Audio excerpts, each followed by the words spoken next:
This podcast is part of the Big Heads Media Podcast Network. Go to bigheadsmedia.com for more great podcasts.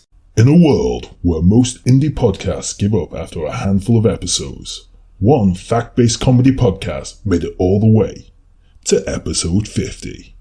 That's right, we've made it to the Big 50. The L you can be proud of, and that's a little Roman numeral joke for you. For anyone new here, this isn't the best episode to start with.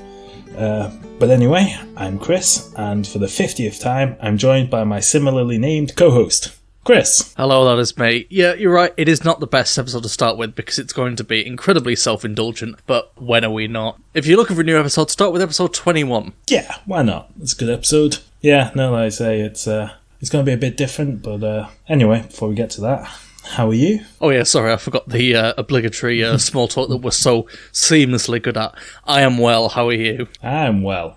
As we've discussed before, there is absolutely nothing to talk about because it's like, what have you been up to? Absolutely nothing. Been sat at home. Gone anywhere nice? Nope. So. Seen any good Nope. Nope. Restaurant? No, nope. Holiday? Actually, nope. I did go to the cinema to see, since last recording, I went to see Tenet.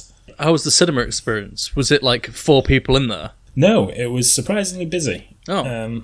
It was weird because I went on a Saturday night, which isn't even that busy normally. Like, it's obviously, but maybe because most times people would go out and do something and now they can't. But what was weird was they social distanced, but only horizontally. So like, if you booked, so you had to book your tickets, your seats, and they'd block out the seats either side of you. But then there was somebody behind us and somebody in front of us, and it was like literally behind you. Yeah, literally the row behind and literally the row in front, and it's like, well, that's stupid. That's a complete oversight. Because if someone sneezes in the back of your neck...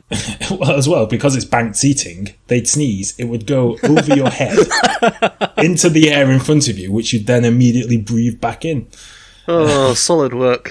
Masks were mandatory, but then not for when you're eating your popcorn and stuff. And then people obviously some people seem to just leave their masks off the entire time, so it's a bit like, yeah. Yeah, because who's enforcing that? Yeah, exactly. So, it was alright, but yeah, cinemas are still a bit iffy. Yeah. Honestly, I think that annoys me more than anything is the half-arse measures. Yeah, I know what you mean. I almost hate it more than like places that are just like, we're not doing anything. Yeah. It's places that try and insist that they're taking it really seriously and then do absolutely nothing like useful. All they'd have to do is make it diagonal. It's so easily fixable. Yeah. Use the exact same technology that automatically blocks out the seats either side of you and block out the ones in front and behind as well. Yeah. And don't socially distance the popcorn because then you only get like 6 kernels. That too. The gym as well. Like, they sent a big email with Big Song and Dance saying what they've done to make everything safe. The long and short of it was they've limited capacity to 90%. They've not spread out the equipment in any way. And they've added a few paper towels so you can clean yourself. But on the flip side, they've banned heavy petting. I don't know if that was an issue at the gym. That was always banned in the gym. Right. I do find it off-putting. Particularly if you're, I don't know, if you're doing hip thrusts. That would be very upsetting. Well, as this is episode 50, we have got some slight tweaks to the format while we navel gaze and pat ourselves on the back for limping through half a century of whatever this show has become. But one thing that is different is, the jingly jangly guitar bit that plays at the beginning, which is basically just a sort of placeholder to separate, to let you know it started. That is the intro to a full Cooking with Grief theme song that we've had all this time but never used because, well, 1, I can't really sing, and 2, we've not got time for it. But we thought, as it is episode 50, then we should play it in full. So here is the Cooking with Grief theme song.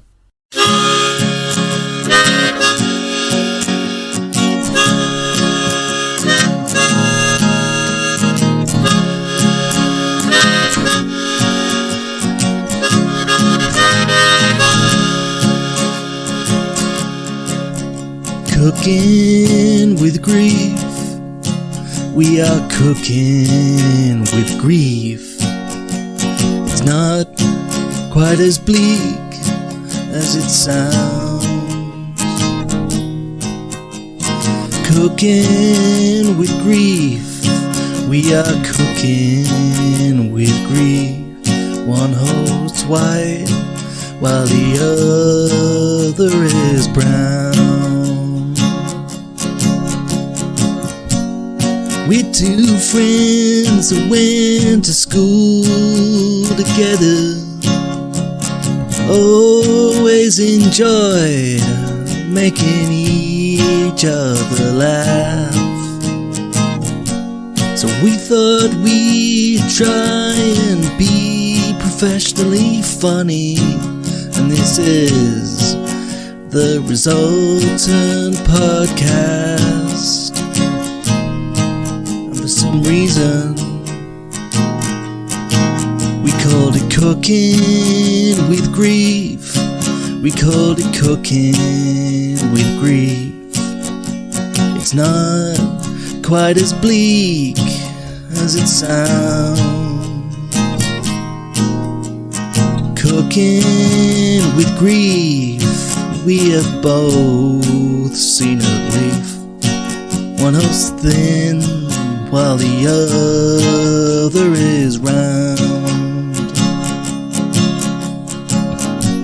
We like to talk about art, science and history, finding the things that make us tick.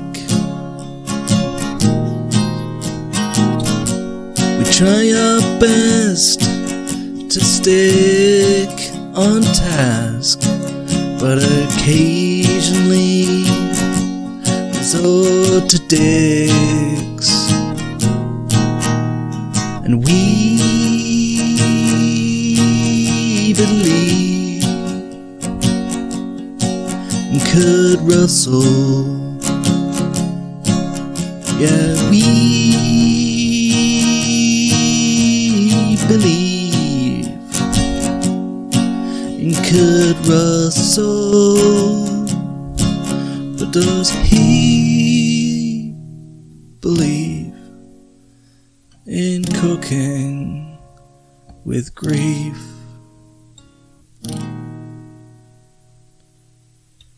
Cooking with grief. This is cooking with grief. It's not quite as bleak as it sounds.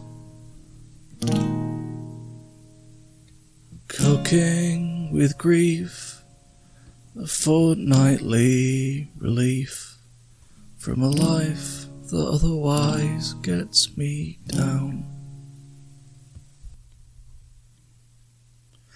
Okay, now it's as bleak as it sounds, but it's not always quite as bleak as it sounds. That was a bad example.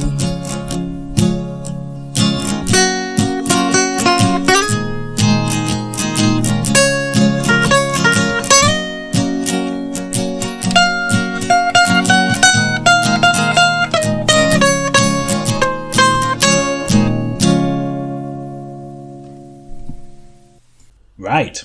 Well, that was the song. That was insert adjective here.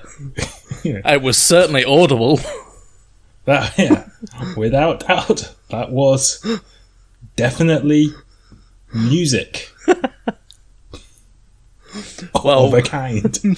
It was certainly, it was what it was. It was. Oh. So, shall we crack on a bit? So, normally we'd do 2 topics each to surprise and stimulate your brain cells. But as we've said, this is a very special episode, so it's going to be a bit more of a self-indulgent wankfest than usual. So this week, we each only brought 1 topic each, and sandwiched in between that, there's going to be a Q&A from our lovely followers on Twitter. So, let's begin. Back in the early days of this podcast, having discovered other Chris's love and admiration for the actor Kurt Russell, we had a semi-regular feature called the Kurt Russell Fact. That soon disappeared. But to celebrate episode 50 of this esteemed internet broadcast, we present a bumper edition of the Kurt Russell Facts, courtesy of friend of the show, Rebecca, who sent us not only the only physical bit of fan mail we ever received, but one beautifully typed and sealed with a wax seal. So here is the bumper edition of Kurt Russell Facts. He was born in Springfield, Massachusetts. He was the son of actor Bing Russell, and his mother was a dancer, Louise Julia née Crone Russell. In 1969, he graduated from Thousand Oaks High School. His sister Jill is the mother of baseball player Matt Franco. His middle name is Vogel. His first roles were as a child in television series, including a lead role in Western series The Travels of Jamie McFeeters. You can see why I didn't catch on. In the late 1960s, he signed a 10-year contract with the Walt Disney Company, where, according to Robert Osborne, he became the studio's top star of the 1970s. In 1984, for his performance in Silkwood, Russell was nominated for a Golden Globe Award for Best Performance by an actor in a supporting role in a motion picture.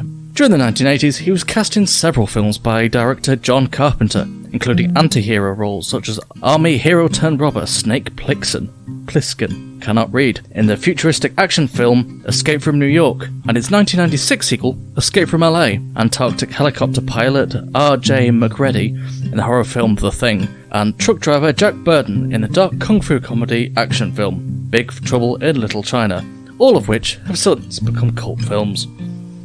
He was nominated for an Emmy Award for the television film Elvis, also directed by Carpenter. In 1993, he starred as Wyatt Earp in the western film Tombstone, and in 1994 Russell had a starring role in the military science fiction film Stargate. In the mid-2000s, his portrayal of US Olympic hockey coach Herb Brooks in Miracle won the praise of critics.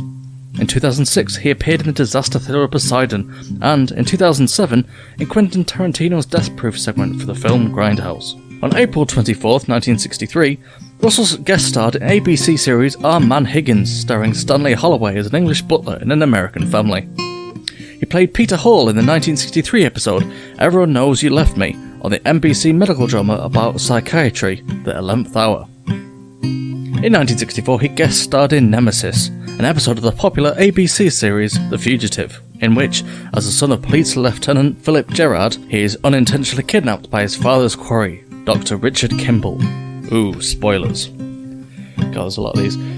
He appeared on NBC's The Virginian as a mistaken orphan whose father was an outlaw played by Rory Calhoun. What a name. Who was still alive and recently released from prison looking for his son. Russell played a similar role as a kid named Packy Curlin in the 1964 episode Blue Heaven of the Western series Gunsmoke. He also appeared in 5% episodes of Daniel Boone in various roles. It's fake.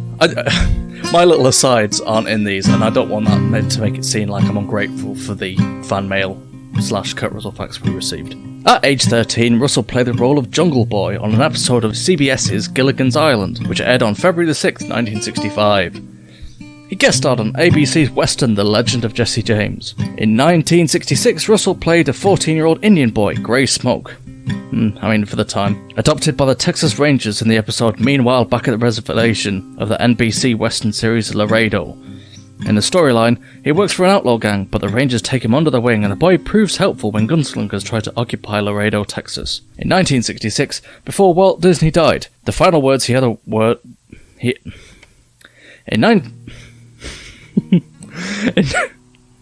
In 1966, before Walt Disney died, the final words he ever wrote were Kurt Russell. No one knows why. Disney died soon after, or did he? I think we actually already had that fact on the genuine Kurt Russell fact segment, but, we're pressing on. Kurt Russell was a child actor whom the Disney studio had just signed to a long-term contract. In 1967, Russell co-starred as Private William Prentice in the episode Willie and the Yank, the Mosby Riders, in Walt Disney's Wonderful World of Colour. Later he, J.C. Flippin and Tom Tryon appeared in the episode Charade of Justice of the NBC Western series The Road West, starring Bailey Sullivan. None of these names mean anything to me. In a March 1966 episode of CBS's Lost in Space entitled The Challenge, he played Quano. Quano? Yeah. The son of a planetary ruler, and Edward's son in Follow Me Boys. Sounds rubbish. 1971, he co-starred as a young robber released from jail alongside James Stewart in Fool's Parade. Later, he guest starred in an episode of Room 222, or 222, I don't know, as an idealistic high school student who assumed the costumed identity of Paul Revere to warn of the dangers of pollution. In 1966, Russell had been signed to a 10-year contract with the Walt Disney Company. Have we literally read that earlier in the... Anyway. Where are we? Where he became, according to Robert Osborne, the studio's top star of the 70s. Russell, like his father, had a baseball career. In the early 1970s, Russell was a switch-hitting second baseman for the California Angels minor league affiliates, the Bend Rainbows. Really? And the Walla Walla Islanders in the short-season Class A Northwest League. Then moved up to Class AA in 1973 with the El Paso Sun Kings of the Texas League. I mean, I quite like baseball, I'm a Red Sox fan, but none of that means anything to me. Right, home stretch. While in the field turning... No, I really can't read. While in the field turning the pivot of a double play early in the season, again, no idea, the incoming runner at second base collided with him and tore the rotator cuff in Russell's right/throwing shoulder. Before his injury, he was leading the Texas League in hitting with a .563 batting average. Is that good? I'm going to assume it's good. He did not return to El Paso, but was a designated hit for the independent Portland Mavericks back in the Northwest League late in the short season. The team was owned by his father. Oh well, there we go. And he'd been doing promotional work for them in the interim. The injury forced his retirement from baseball in 1973 and led to his return to acting. In the autumn of 74, he appeared in the ABC series The New Land, inspired by the 1972 Swedish film of the same name. There's weird intonation then. The Swedish film of the same name. During the 1980s, Russell teamed with Carpenter, guest John, several times, helping create some of his best-known roles, usually as anti-heroes, including the infamous Snake Plissken, where I've literally read this fact already. From Escape from New York, yeah. You know what? I'm going to skip that one. Again, appreciate the fan mail, appreciate the facts. But I've literally read that fact. In 1986, the two made Big Trouble in Little China. Again. Read it. I'm moving on. Russell married actress Susan Hubley. Is that her name? He met Hubley on the set of Elvis in 1979. They had a son, Boston. In 1983, in the middle of his divorce from Hubley, Russell reconnected with Goldie Hawn on the set of the film Swing Shift, and they've been in a relationship ever since. They own a home in Palm Desert, California. They have a son, Wyatt. In 1987, the couple starred in the film Overboard. Hawn's son and daughter with Bill Hudson, actors Oliver and Kate Hudson, consider Russell to be their father. Russell is a libertarian. How's that working out? In February 2003, Russell and Hawn moved to Vancouver, British Columbia, so that their son could play hockey. Can you not play hockey in California? Anyway, Russell is an FAA licensed private pilot holding single, multi-engine and instrument ratings. I assume that is a good thing. He's an honorary member... Nope. Last one. He's an honorary board member of the humanitarian aviation organisation Wings of Hope. Boom. 50. Good day. Okay, so for my first and only topic this week, as this is, as you say, a self-absorbed wank fest, I think was the phrase you used, and given that this is the episode where more than usual at least we stare into the void and compliment ourselves on how handsome the void looks, I thought I would, for the third time, return to a topic that has certainly been one of my favourites. I don't know if it's been yours. We first did it in episode 9, I think, and then 20-something. So for the third and final time, because I will put this topic to rest after this, like a naughty dog in the old days that you take out behind the barn and shoot, we're going to play a round of Place to Nosh or Not a Place. I can't believe this doesn't have its own theme tune, to be honest, but it's too late now. I'll get to work. So for those who haven't heard the previous incarnations, I have looked up 5 silly restaurant or pub names and sprinkled 5 of my own inventions. I read them out and Chris guesses what's real and what's fake, whether it is indeed a place to nosh or not a place. Now, and you can also play along at home. Yeah, sure. Try and say it before I say it. Like when you're watching like The Chase or something on TV, or Jeopardy, I guess if you're American. You know, jump in there, yell it. Scream it out of your window. Now, in previous incarnations, I think you've pretty much got every single one right because I've made it way too easy. It'd be like the difference between the hare and hounds versus chicken prolapse. It's easy to see which is the fake one. Mm-hmm. So I've made it a bit harder this time, and so let's see how we go. Okay. Number 1, munching box. Munching box. It's in Shoreditch, if that helps you at all. I'm going to go with place to nosh. It's not a place. Oh, no. I'm going to win this time. Number 2, the Ham-Fisted Hog. It's a pub in Oxfordshire. Not a place. Correct. Yes. Bunch of Carrots. Bunch of carrots. Yep. Hampton Bishop in Hereford. Not a place. It's a place to nosh. Oh, it is. Oh, I'm not doing well this time. Yeah, it's a pub with a wacky name. Hung, drawn and quartered. Place to nosh. It is a place to nosh. It's in Tower Hill, which is where they used to obviously do the hanging, drawing and quartering. It should have been called, it should be a burger joint, and it should be called Hung, Drawn and Quarter Pounders. I will send them an email with your suggestions. And a furious email. Dear Sir or Madam, the Rusty Trombone in Margate. Not a place. Correct. Damn it. I'm losing again. The Bull's Testicles. No, not a place. In Blithbury in Staffordshire. It is a place. How is that? No. It is. Testicles. The Bull's Testicles. What do they call it? In America, don't they call them like mountain oysters? Isn't that bull's testicles? I don't know. Apparently, it's a delicacy. Doesn't sound it. Or a fetish. I don't know. The Legend of Oily Johnnies in Ginscales in Cumbria. Oh, it's not far from there recently, but I didn't see it, so I'm going to go with not a place. It's a place to nosh. Oily Johnnies. The Legend of Oily Johnnies. I don't know whether that's like a sort of oily condom or Oily Johnny was a person. Yeah, I don't know if the two are linked. I don't want to know about his legend, to be honest. Yes, the starters are awful. The Ottoman's Last Miracle. Place to nosh. It's not a place. Oh. You idiot. My Father's Moustache. In Not Louth. a place. Okay, yeah, I've said it. But when you said, did you say it's in Laos? Louth in Lincolnshire. Oh, so I thought you said Laos, like in East Asia, and I don't know why that was going to make me say, yeah, it could be. Don't know why. I've never been to Laos. I don't know anything about it.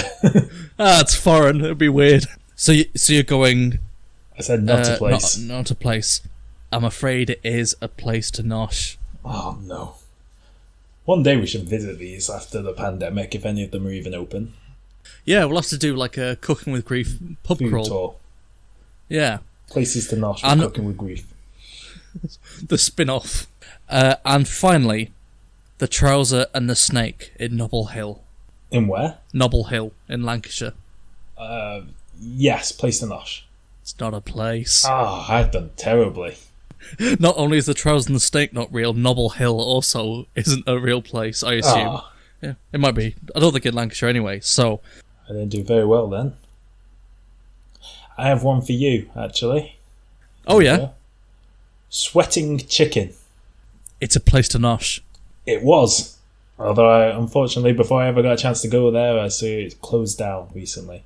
But yes, it's a... I think it might be Korean. Korean chicken restaurant. It might be Chinese, but I think it's Korean, if I recall. In Manchester? Yeah, in Chinatown. I'm pretty familiar with Chinatown. Can't say I've ever seen the Sweating Chicken. On Seen a couple of Portland nervous-looking chickens. It's on Portland Street. Although we're getting very detailed, considering that virtually none of our listeners live in Manchester. I feel like we can spare them the details of a takeaway that's now closed. Where on Portland Street? Up towards the arch, or...? It's like near the corner. Near the boba shop. Yeah, I know it well. So with an abysmal score of 3 out of 10, I've finally clawed one back. So I'm now retiring Place to National Not a Place, despite its great name and presumably jingle if I've got time to come up with one. So the final scores on the doors are 2-1 in games. It's been an epic battle of wits. Yeah, like time, what was it? Was it Bobby Fischer, the chess champion, who played against was it Deep Blue, the supercomputer? It was nothing at all like that. Well, if that was your example, I was going to say it was like Lucifer was ousted from heaven, and I've managed to crawl one back. I still my favourite. I don't know if how many you can remember from previous episodes and stuff. We both have a favourite. Well, my favourite is Big Dick's halfway in. Obviously. But what's your favourite restaurant name? Yeah, it might be the single most funny, like, just best combination of words. Mm-hmm. So yeah, so when we so obviously season 1 of the Cooking with Grief food tour will be, because those were all UK based ones. We'll start off with them, and then we'll do an international tour and visit. There was Dirty Dick's Crab House. There was Big Dick's Halfway In, and then obviously we're going to end up at. Oh well, I suppose it ends with us opening Chicken Prolapse, and then a week later closing Chicken Prolapse. I don't even want to be associated with anything with the word prolapse in it. It's better at opening than closing, to be fair. Oh, right. Wow. It will be our grand opening. No. No? In that case, that is the end of my topic. Good day. Before we carry on, a quick word from our sponsor. Now, here at Cooking with Grief, we've long campaigned for advertisers, and we've finally got one. So the ad for this episode is MyBookie, an online betting website. So sign up now and make your first deposit, and you'll get a dollar for dollar match all the way up to $1,000. And you'll also grab yourself a free entry into the MyBookie Super Contest. Now, to play in the contest, all you have to do is pick 5 NFL games against the spread to have a chance at $100,000 guaranteed in cash prizes. And the best part is, MyBookie has thousands of bets to choose from. Not only do you have the full slate of NFL games, you've got the NBA playoffs and the English Premier League. From live betting to championship futures, every play you want to make is waiting at MyBookie. It's simple. You make your picks, you win big, you collect your cash. So use the promo code GRIEF, and not only will you double your first deposit, your friends here at Cooking with Grief will also get a slice of the action. Use promo code GRIEF, GRIEF, and double your first deposit right now. So your winning season begins today, but only at MyBookie. Alright, thank you, Chris. Well, now you've had your one topic, it's over to the Q&A section. So I know you've got some questions as well you wanted to ask me, and just to prompt some discussion and retrospection. Yeah. Silly thoughts. And then we've also got some from the old Twitter. I don't know why I said the old Twitter. It makes me sound like I'm about 90. Yeah, so I think maybe the way we do it is I'll read out a question from Twitter, we'll answer that, and then you ask one of yours until we run out. Yeah. So without further ado then, I need to stop saying that as well. I've noticed from listening back I say that a lot. But the first question was from Rationator, who you can follow at Rationator on Twitter. He asked, what other endeavours have you partnered up with in your lives besides the podcast? Have we ever worked together or been a dynamic duo in online games or co-authored any books? Well, obviously we're lovers, first and foremost. You've got to stop telling people that. Yeah, why say that when you can express it through the medium of dance? Although, it does remind me when I was over at yours, and then there was a big storm going on, so we went over to the window, and then your neighbours across the way were also watching the storm, and I waved, and you just looked at Yeah, they waved, and you waved, and it's like they're going to think we're a gay couple now. Which would be fine, and obviously that's the end goal of the podcast. Anyway, I was thinking, the only other thing I can think that we've attempted, because obviously we're friends from back in high school. Yep. There was the sitcom that we wrote. Well, we wrote a pilot to, and in all honesty, wasn't very good. Well, as what I'm going to say. So well, just for a bit Channel of 4 background, didn't think it was very good. just for a bit of background, it was a open invitation writing contest to write a sitcom.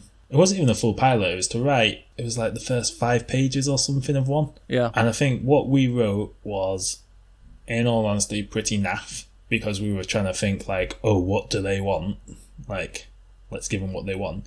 Then, when we actually, because we did the first 5 pages, submitted it, whatever, but then we just carried on for our own enjoyment, I think it actually worked a lot better because it went completely off the rails. Yeah, because that's it. Once we stopped sort of confining ourselves to what we thought a middle-aged media executive was going to like, and then so it went from a very sort of mundane sitcom about moving to London to by the time we were done with it, it was like a crime drama where in a duo, one's a grizzled detective who's called back for one last case, and the other one's a pirate. Yeah. And at no point is it like addressed like, why are you a pirate? It would No. just be like, he killed my daughter, I must have my revenge. Yar, I'm right behind you.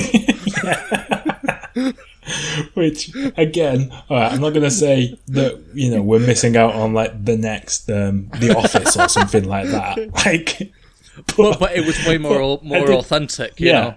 So I think the main thing we learned from that, besides the fact that we never attempted it again, was that if we ever were to do something, well, like this podcast, is do what we think's funny. Want to do, yeah.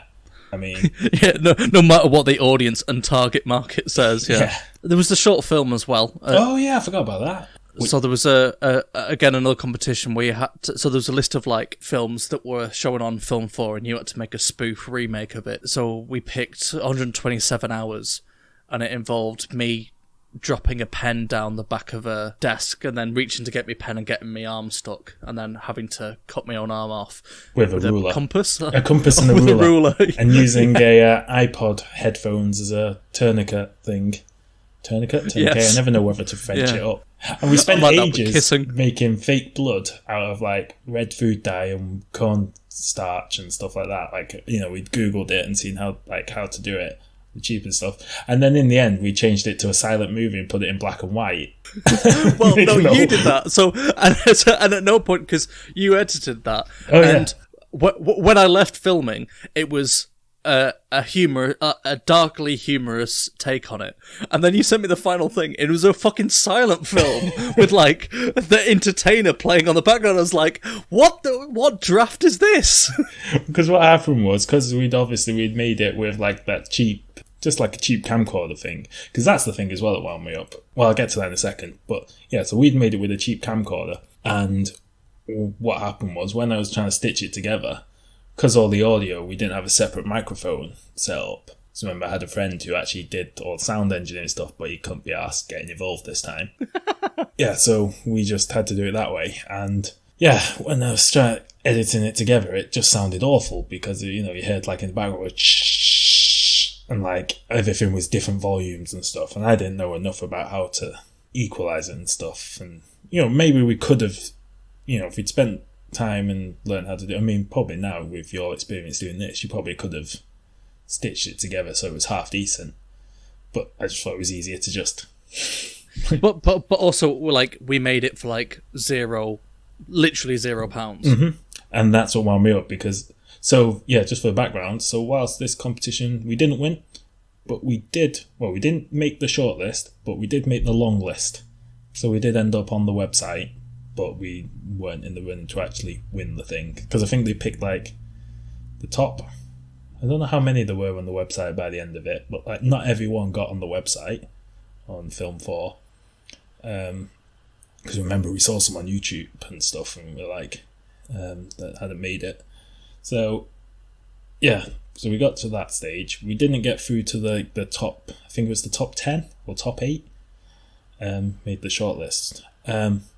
But yeah, we saw the ones that won and the ones that are like were in the shortlist and stuff. And we were just like, wow, they really didn't. They're no budget and our no budget, very different. I'm pretty sure one of them smashed a car.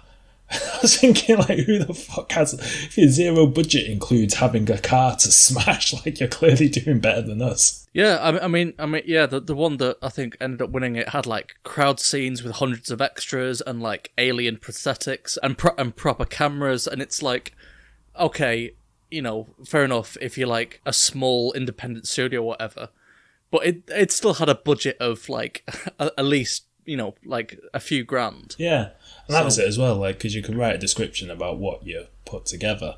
And I remember seeing on one of the other 127 hours one, I think a guy got his arm stuck in a toilet or something. And they, in their description about what they'd done, they'd listed all the equipment and stuff they used. It's just like, we had a Sony camcorder that cost like £100, and then everything else was stuff that we had lying around at my parents' house. Yeah, literally nothing, but... Okay, well, I think that's a fairly thorough answer to question 1. Yeah, that's true. That was 8 minutes. Yeah. I feel like that's the biggest one. But anyway, carry on. Your turn. All right, okay. So this it's actually on the email from Hayley S. in Tim upon Burton. Do you regret calling the podcast Cooking with Grief? Yes, but also no. Same. It's the best and worst name we could have picked. It makes no sense. It made us laugh, but tells you nothing about the podcast. And if we'd called it, I don't know, just something to do with what the podcast is actually about. Yeah, it might do a lot better. I think, because what happened was, obviously, we thought it was funny, which is like one thing. Like, it made us laugh, and we're like, that'll do. And then the other thing was like, oh, we thought it was so weird that it would get a bit more like people to be like, Cooking with Grief, what the hell's that? Click on it. You know, and then they'd be like, oh shit, yeah. Whereas if it was just like facts and comedy podcast, they'd just scroll straight past it. Yeah. But then the issue is... That was not the case. Yeah, it turns out most people just thought, it's a show about cooking when you've lost somebody. It's like, I'm going to avoid that. And it's like, oh, shite. Yeah, we generally had messages from people being like, oh, I thought it was like an NPR style, like sort of maybe through the growing process, like you find, you know, you cook like the dishes that your mum always made, or, you know, a grandmother, you know, their sort of beloved recipes. No, it's just two dicks. Yeah. Right. Next question from Waffles on Twitter, who can be found at Waffles the Magic. Also co-host of the Waffles and Alexander. Not Waffles and Alexander. Waffles and Mario co-host. Right, the Alexander was the weird bit. I don't know. The bit you got wrong. Yeah. Sorry. The Waffles and Mario podcast. But what are your opinions on Aotearoa? Let me try again. Aotearoa, New Zealand. I've absolutely butchered that, but that word, Aotearoa, I know thanks to Waffles, and also thanks to the History of Aotearoa New Zealand podcast. I'm sorry so much for butchering that, but that's the Maori word for New Zealand. That was a really long intro, but I did want to just highlight that I have learned stuff on Twitter. All right, so is the question, what do we think of New Zealand? Effectively, specifically, yes, but also giving it its true Maori name. Oh, I see. Right. Yeah, seems fine. Have you ever been? No. Me neither. I would like to, though. No. I had a friend who went there, definitely. and then he went there when he was like 14 or something. He came back when we were he came back to visit for like 2 weeks or something when he was like 22 or something like that. And it was really funny because his accent's changed completely in that time. He's from Manchester and now he sounds like a Kiwi. And secondly, I was like, so would you ever move back? He's like, not a chance. So it's always appealed to me way more than Australia. It just seems more my sort of country, and I like lamb. No, they have a lot of lamb and sheep of all ages. Well, I assume I'm a fan of mutton as well, just less so. It's a bit gamey. Good to specify. They've got all ages of sheep, with particular reference to the Maori culture. I like lamb and other sheeps. Oh man. Anyway, thumbs up. Yeah, I would like to visit one day. Also, they're like the only country one of the few countries that hasn't been massively ruined by the calamity. So, you know, Must be doing something. Yeah, true. Right? They've got a competent leader. This is from Faye K Name in Greater Lie. If we were starting the podcast, they get worse, and it's bad when your co-host sighs audibly into the mic. If we were starting again tomorrow, what would we do differently with the podcast? Oh, I don't know. Hire Joe Rogan. Or fight Joe Rogan. Hire Joe Rogan to fight him. Or hire Joe Rogan to fight other podcasts. We could have renamed it the Joe Rogan Experience with Chris and Chris and do a lot better. Although we would have to just review every episode of the Joe Rogan Progress, which I wouldn't wish on my worst enemy, who is, ironically, Joe Rogan. Yeah, I'd probably just make it sexier. I think, in real terms, I don't know, actually. We found our niche. Yeah, in the same way that, you find just sort of lint down the back of the sofa. Yes. We are the 20p left down the side of the sofa, which, due to inflation, is now worth like 18% of what it was when you lost it. Enough for like a third of a Freddo. Yeah. It's not quite right, but sure. Your question. All right. Well, this one, which is actually from a real person on Twitter. This is from Arjun. What do you mean? All money from real people. This is from Arjun at the Deep Into History, whose podcast is really worth checking out. The elf with no name? No, it's... No, he played the elf with no name. Oh, he did play the elf with no name. That's true. In our D&D session. Yeah. Anyway, sorry. His question is, if a stylish man was forced by circumstances to wear old flared or bell-bottom trouser jeans this fall, could the end result be the revival of disco?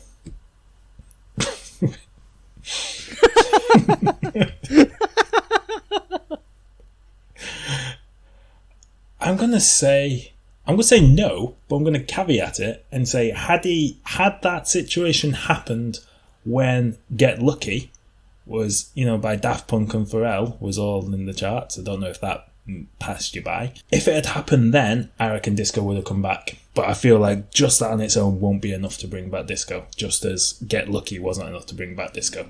I reckon it's a trick question and disco never died. You've just got to try harder to seek it out. The bell bottom and the flare jean may have gone, and I think rightly so. But, there's still, well, not at the minute, 2020 notwithstanding, you hear the syncopated beat of Northern Soul coming out of some club, you can always find the disco. Nicely put. Anyway, go on. What real question? Yeah, what definitely real question have you got next? Well, this is from Definitely Real People called Bo and Gus People in Mendacious Place. What's your favourite topic we've ever done? Ooh, this one I'm going to go with the turtle burglars. I'm also going to go Toitle Burglars. Yeah, the Toitle Burglars. A turtle burglar. And they'll meander into medieval town planning. Yeah, episode 21, if you want to hear that one. Yeah, no, that one I think it was the right mix. I think it was everything like we've aimed for.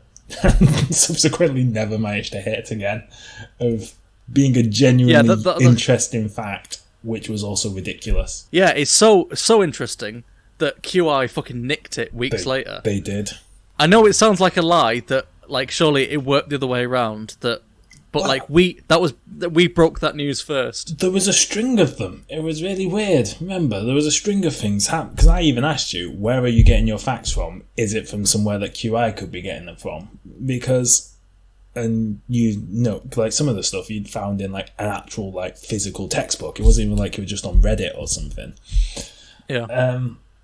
And yeah, there's like this string of them being like, we'd do them on the podcast, and then a few weeks later, they'd appear on the QI Twitter.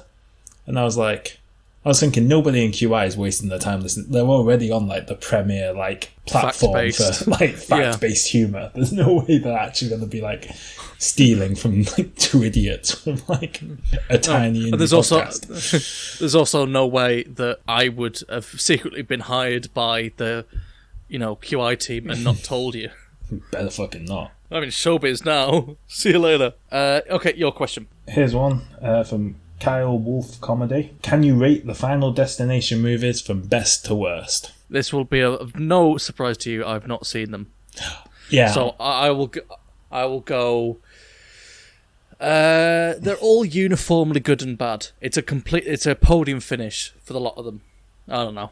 I've not seen them. It's people die in them, right? Yes. They're the ones where I think, well, this is the problem. I've never actually seen any of them. I've seen a few YouTube compilations of some of the deaths, which seems to be the only point of watching the actual film, because, like, from what I understand, the story and characters are pretty blah. So, honestly, I can't really give an opinion. All right, so when we launch Cinephile with Chris and Chris, or Cinema with Grief, or whatever we end up calling it, then maybe that's a franchise we can get into and then forever afterwards ignore. Exactly. Okay, from Claire Lee Lying in Stratford upon Bollocks. During the process of doing the podcast, what have you learned about the other Chris? Well, that you're a master of disguise, first off. And then with all these names. Be untraceable if you're on the run. Oh, I see. What? Are you Chris? No, I'm clearly lying. I don't know. I feel like... Do you have an answer? I don't have an answer. I feel like, because obviously I've known you for years before we did this. I know we talk a lot more now. Well, obviously since school, when we were forced together by circumstance to be like 5 days. Yeah, well, that was going to be my answer. That, like, before doing this podcast, we spoke maybe like we'd send each other a text once every couple of months. Yeah, and now we're contractually obligated to speak every week. Yeah. The other thing as well is I had no idea about the level of your devotion to Kurt Russell. Oh yeah, well yeah, that even surprised me. Well, you know, it's Kurt Russell is like love. It finds you when you least expect it. Exactly. Next. Yep. It's from Podcast on Germany. It can be found at @_Germany. Obviously, it's coming up to Halloween. Do you have any ghost stories or experiences of your own? Specifically about ghosts, or just any experiences? Because that is such No, when I'm not recording, they put Chris puts me in a box.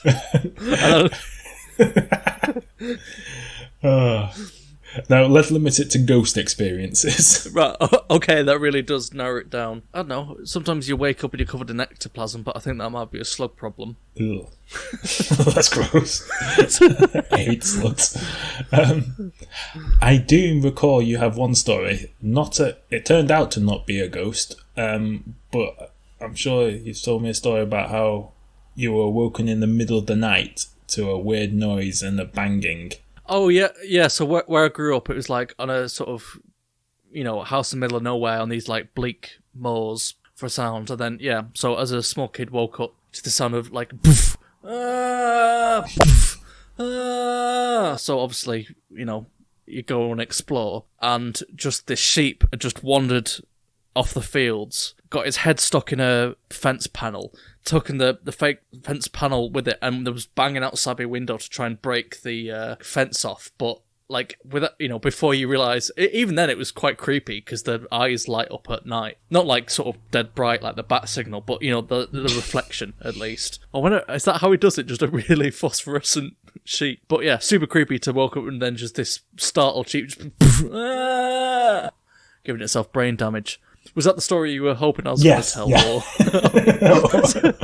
Otherwise, that would have been amazing.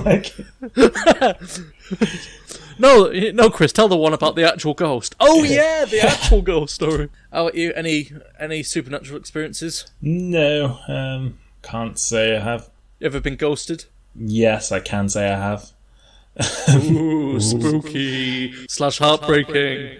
But yeah, no, otherwise, not really. I don't think I've had any experiences that were even like yours, where you something spooky happened and then it turned out to be weird. I just seem to get left alone by the ghosts and the ghouls. Well, small blessings, I suppose. Yeah. Do you have any others? Yep, this is definitely from Evidently Real in Made in the pop-up name. It's bad when you can't even read your own bollocks in it. If you could do a collaboration with any other podcast, who would you like to do it with? Joe Rogan. I knew you were going to say that. We just call him a cock and run out. I was going to say, because he'd definitely be able to beat the shit out of us. Yeah. Bravely challenge him to a fight and then run. Particularly as this podcast is like 3 hours long, it would just be a 3-hour stream of him kicking the shit out of us. He would get tired, be able to have a snack, and come back and then kick the shit out of us more. Oh, man. And then say something misogynistic. But yeah, part of me would want to jump on the coattails of somebody like my dad wrote a porno or something, mostly just so that we could accidentally get some new followers. Yep. So it's fully cynical. Not say a word except the name of our own podcast. Cooking with Grief. Subscribe to Cooking with Grief. Download Cooking with Grief. I mean, obviously, we've got lots of friends in the indie podcast world as well that we've always talk about doing it, and then it's always difficult to find time. So, like Body Stipplers, who are hilarious. Yeah, we've appeared on their podcast. Oh, we did, yeah, with our dramatic erotic reading. I mean, that's what they asked us to do. Yeah. It's not like... that's just not what we brought to the table. I honestly just think the BBC News, I'd love to read the headlines one day, but obviously with our own particular brand of bullshit. Yeah, but you'd have to hope that it was like a pretty slow news day, because imagine if we're doing this and we're like, and a plane has crashed into an orphanage, killing several hundred children. It's a big orphanage. 700. I don't know how big orphanages are. Do I look like the orphanage police? I don't know, you might. Sorry, go on then. What's a reasonable number for a number of kids in an orphanage? Well, if like sort of The Dickensian plane era novels... was also full of orphans. So there you go. There's 300 orphans already. Now go on. Tell me how many other orphans there be. Yeah, okay, maybe 700 with a prerequisite of 300. Okay, fair. But that's what you said. The plane was fully booked solely. How were they on the way to the? Are they? It's coincidental. They were flying from one orphanage to another orphanage. For what, like an orphanage convention? What, like? And they'd accidentally hit an unrelated orphanage on the way. So there's now 3 orphanages There were involved. 3 orphanages, intercontinental. Blimey, that's a hell of a news story. It's a good job we're not reading out the news. I'll be turning to the camera guy. Is this real? 700. Okay, our top story this evening. Yeah. Oh. Okay. Yeah. So yeah. What the question was. I think it was what your favourite kind of soup. Mine would be lentil and bacon. Ooh. No, wonton soup. Ooh, You got any more questions? Final question from Twitter. It's from Henry, from the Firestarters podcast. Which countries are on the top of your list to flee to when the UK inevitably crumbles in the next few decades? That is generous. Decades. Yeah. Weeks. What time is Johnson giving his speech tonight? Fucking, I'll edit the sirens out. I speak fluent Chinese, and I would trade like state security for like nationwide testing at this point. So I'm going back to China. If I wanted to wrap this up and give it a sense of professionalism, I'd say New Zealand. But we're not professionals. What's your real answer? I don't know. I feel like I've always had this draw to Canada, despite never going there. But I think it's all just in my head. I feel like it's the exact right balance of like Britain and America. But if I went there, I'd probably find it's nothing like either, and it's just like. And it's more like Britain and France. Yeah, it's like, oh yeah, they've got loads of like, they've got all the North American sports and entertainment channels, but they don't shoot each other on a regular basis. Yeah, it's like hockey but polite. Yeah, What what a combination. So, but yeah, no, I don't know. Or I've got this idea of going to Germany, which is only scuppered by the fact I don't speak German. I think your recent podcast intro, from 2 episodes ago, would Ich bin deine Moderator. Yes, indeed we are. Ich bin ein Berliner. Will be soon if you make the move. So yeah, that's the end of the Twitter questions. Do you have any others? No, we'll leave. I think at 32 minutes pre-edit, we should leave it there, because otherwise we've gone from navel gazing to naval warfare. That was bad. That was real bad. Okay, and so with the end of the Q&A session, we'll now resume normal service. And, similar to you, how you also recycled some, not recycled, but retread some old stomping grounds. I'm going to do the same and go to, back where it all began, back to China. Do they still want our sperm? Not ours in particular. Probably not now. There's a pandemic, but No, true. If people haven't listened to the first episode, our first ever episode was called China Wants Your Sperm. That wasn't just me losing my mind. oh yeah, that is true. that does need some context, actually. Yeah. No, but what they don't want is heavy people. Oh, fuck. Yeah, well, a restaurant in central China in Changsha. Yeah. I don't know if you've heard of that. Yeah, Long A, Changsha. Yeah, but yeah. Changsha, yeah. Oh, so some background, sorry. So apparently what's happened is China's going through a bit of a food shortage. I mean, I don't think it's like people starving in the streets shortage, but they're trying to, the government's trying to encourage people to be less wasteful with food. Because I know, as a sort of side note to this, I know, what do they call mukbang or something? The videos of people eating. People make like TikTok videos and stuff, don't they, of them just eating? Yeah. Yeah, it's a Korean thing, not a Chinese thing. But apparently they were very popular in China until China banned them. Okay. And so then all social media stars in China basically had to go back and delete all their old videos of them doing it. Yeah, for anyone who doesn't know, basically it's you film yourself eating a ludicrous amount of food and people watch it for some reason. Yeah. I don't understand it, but I don't understand most social media things, so... I'm with you on that one. I was going to say, I understand them slightly better than you, which is why I'm in charge of the Twitter, but... it's not a great amount. It's a low bar. Yeah. So anyway, this restaurant in China, what they did was, first off, they had signs up saying, like, beef, thrifty and diligent, promote empty plates, and Operation Empty Plate, which doesn't necessarily mean they want you to eat less, just make sure you finish what you... Yeah.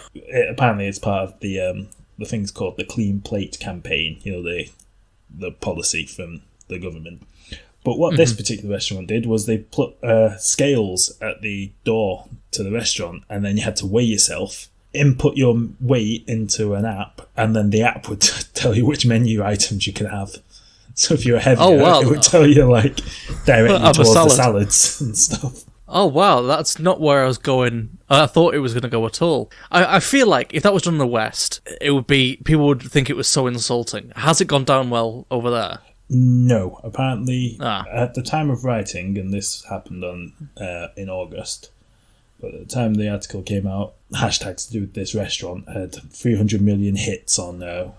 is it Weibo? Weibo, but yeah. Yeah. The Chinese social media app. Which I understand is basically similar to Twitter, isn't it? It's that Twitter equivalent. Yeah. Yeah, so 300 million. I mean, again, I don't know because it doesn't say what those particular hashtags were, but if I know anything about social media, the more hits it's got, the angrier people are. Like when people just kind of like something, like they're like, oh yeah, that's fine. Yeah, a couple of things maybe. When people hate something, they really go at it. Yeah, which is why it's so surprising that our engagement's so low. We're so easy to hate. That's true. Yeah, the restaurant also apologised, so obviously it didn't go down well. So it's purely based on weight, so it won't take into account, say, BMI or height or heaviness of shoe. I was going to say, it could end up a bit unfair if some guy comes in, he's like 6'9" or something, and he just wants to have like perfectly like normal proportions or whatever, and then like, but obviously he's 6'9", so he weighs way more than everyone else. And then it's just like, you can only eat salads. It's like, what? Yeah, I wanted ribs and a Scotch egg. That's Scotch eggs particularly. Are they particularly popular in China? I don't know why I said Scotch. If it said 100-year egg, fair enough. But also, like, why that's my go-to. Like, ooh, I'm gonna treat myself. I'll have a full rack of rigs and a single Scotch egg. Oh, ambassador, you spoilers with your breaded eggs. I'm a voluptuous and rotund man, but I'm also like super into like weightlifting, so that explains some of it. I'm getting like. It's just like I'm a big man. I'm also really, really strong. But what I'm saying is, I look like a fat bastard, but there is at least some justification for it. Is what I mean. You could also rip people's arms out their sockets. if push came to shove. Yeah, if I wasn't, a placid white Buddha. But yeah, I'm guessing if I stepped in this restaurant, I said I can't even have the salad. I'm like... They wouldn't give you your 10 eggs, 100 years or younger. I'd get a napkin. Thing is, though, so you mentioned BMI. The problem with BMI is, you kind of touched on it just then. Like you're saying, you've into your powerlifting and stuff. Like, my BMI has always been, it's such a blunt tool that, so I have to have a medical for work. Part of, the job involves climbing stuff. And every year the guy goes, BMI, technically you're overweight or obese or whatever. I can literally look at you and see that you're, perfectly fine. Yeah. I'm not saying I'm, a bodybuilder or something daft like that, but you know what I mean? Even somebody with my sort of... Yeah, you're athletic. Can be, overweight by this, blunt tool. And it's, it really seems like I get what its purpose is. It's, a rough guide, but I think too many people use it as, the be-all and end-all. It should be, the conversation starter. Oh, your BMI is high. Let's see why. And then it could be, oh, well, I can see that you're, muscle percentage, fat percentage, or whatever. You're still healthy. But then too many things your BMI is this way. All right, well, you're clearly dying of obesity. There's plenty of athletes who are in top-of-cut physical condition will say they're morbidly obese. Yeah, the rugby team, an entire rugby team, any one of them would, would be clinically obese or whatever by BMI standards. And then you look at them and they'd be yeah, they can run 10 kilometers a game or whatever. Yeah, and all of it sprinting, yeah. Yeah. Whereas genuinely accurate body fat percentage is quite hard to work out. Obviously, there's the old school method with the calipers around the waist, and then there's the egg. What? The egg, where you're getting an egg pod, and then it's been a very egg-related topic. No, it's they call it the egg pod or whatever. And you get in it, and it works out how much air you're displacing. Something like that. I don't know how it works, but for some reason I thought the test was sorry. I just had an image of a scientist passes you an egg and you crush it in your hand, and then you're oh well, you're clearly pretty active then if you can crush an egg. I'm fucking stupid. I was what is this egg test? What does that prove? This is so stupid. Oh, maybe they just see if your hand's too fat to hold an egg. And they put an egg in your hand, and if you just roll straight out because your fingers can't clasp it, they're wow, your hands are really fat. Or if you can't help but eat it. Tell you what is a surprisingly good test of strength is crushing a Malteser between your thumb and your forefinger. It's surprisingly hard. I've literally never even thought to try that. No, listeners, next time you have Maltesers, sacrifice one in a test of strength. It's surprisingly hard. Can you do it? Yeah. Of course you can. You're massive. Because I'm fucking huge. You've literally seen the size of me. Oh man, it'd be pretty embarrassing if I can deadlift 250 but can't crush a Malteser. 250 kilos for our American friends. Just so it's suitably impressive. Yeah, because otherwise about 500 pounds, isn't it? 2.2 times. Yeah, let's say 550. Yeah. Yeah. Okay. Yeah. Whatever. What's the topic again? Oh, yeah, can you crush an egg? Yes, you're healthy. Oh man. Well, yeah, we've solved obesity. Go us. God, that was easy. God. Yeah. I don't know. I feel like, obviously China does things China's way. I get when governments want to make sure people are healthy. But then sometimes they do seem to just focus on the wrong things. When they try and promote healthy living, but they're basically so what do? We basically made shit food more expensive. It's have you made healthy food cheaper? No. It's people are still going to get the shit food then, aren't they? Yeah, have you made it harder to access or advertising it any more expensive? Absolutely not. You can, is there education in place to teach people how to cook and how to make cost-effective foods? Have you made school dinners freely accessible and healthy? No, well... I think we've talked about this before. I feel like maybe it's going to change now that our generation's now like the ones who are going to be cooking and stuff. But like, British people boil vegetables to within an inch of their life. Like, so much. Like, and then you get older and you realise you don't actually hate vegetables. You've just never had one that wasn't just sopping wet. Yeah, it's like sprouts. Like, that's the go-to hated vegetable. But because in this country at Christmas, you boil them for an hour and a half, and then you wonder why they taste awful. Whereas if you cook them properly... like roast them or fry them or something. A bit of seasoning. Yeah, in bacon fat with lardons. I mean, admittedly, then they taste like bacon, and the bacon's doing the heavy lifting. But still, bit of sesame oil, drizzled, just gently... griddle them. Nice. So there we go. That's the cooking section. Now for the grief, let's head over to the orphanage. Oh no! Our top story this evening. Indeterminate number of orphans. What are they getting out of that journey? Oh, I don't know. Well, other than death, obviously. Tragedy struck. They will be missed? Question mark.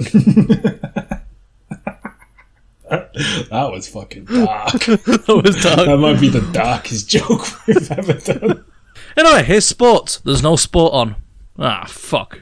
Okay, and with that wraps up our 2 topics and Q&A.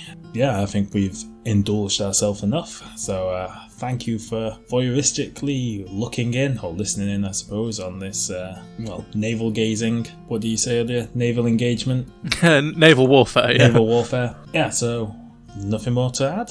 It's been a wild 50 episodes. Hopefully there'll be a lot more. Hopefully we'll be a lot richer soon as well. I mean, I think episode 50 is when like the big books start rolling in, right? Yeah, it's syndication. Like for TV, it's 100 episodes for podcasts. Okay, good. So we now get royalties on this. Yep, we'll be in our Rolls Royces if you need us. So it's goodbye from me. And it's goodbye from me. Bye-bye. Bye-bye.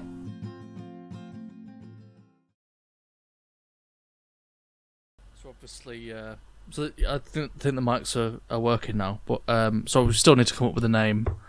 Obviously, it'd be cool if it's a fun name, but more than anything, it's just something that really gets across what the podcast is about and sort of what our sense of humour is. So I've got a few written down. I don't know if you want to, just. Sort of know them, see what takes your fancy. So funny facts with friends, I thought, and a bit childish maybe. Incredulous knowledge. Well, yeah, true. Incredulous knowledge. No. No. Okay, I'll cross that one out. Chris and Chris's realm of ridiculousness. Do you like? A bit wordy. Okay, so yeah, that's true. Wouldn't fit on a postage stamp.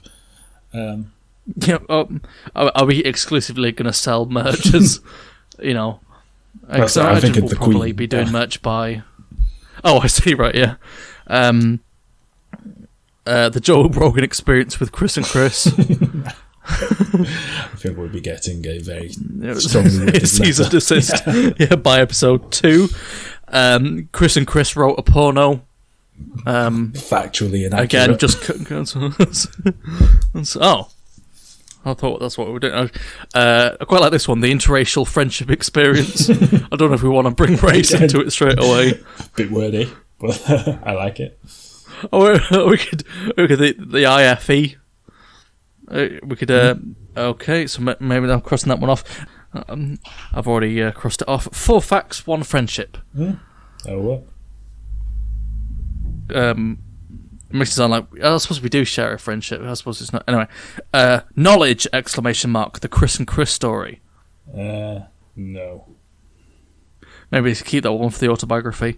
50 Shades of Chris and Chris. Maybe a bit too heavily on the BDSM themes.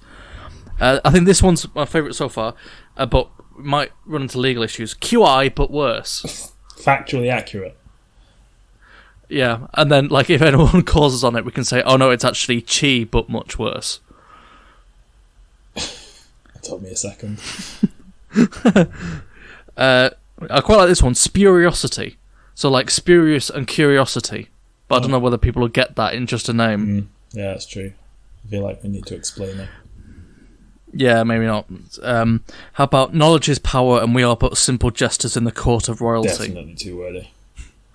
It does make the good, the handy little acronym Kikawapajishikito though. So we could get around it that way, and then people are like, I keep seeing that, this name That's literally Kijawatagabachikito. never going to happen. Okay, giggle snippets. No. No, that's a hard no. And finally, cooking with grief. Fuck it, why not? Sure. Yeah, let's go with that. Okay, for absolutely no reason, I'm going to circle that one.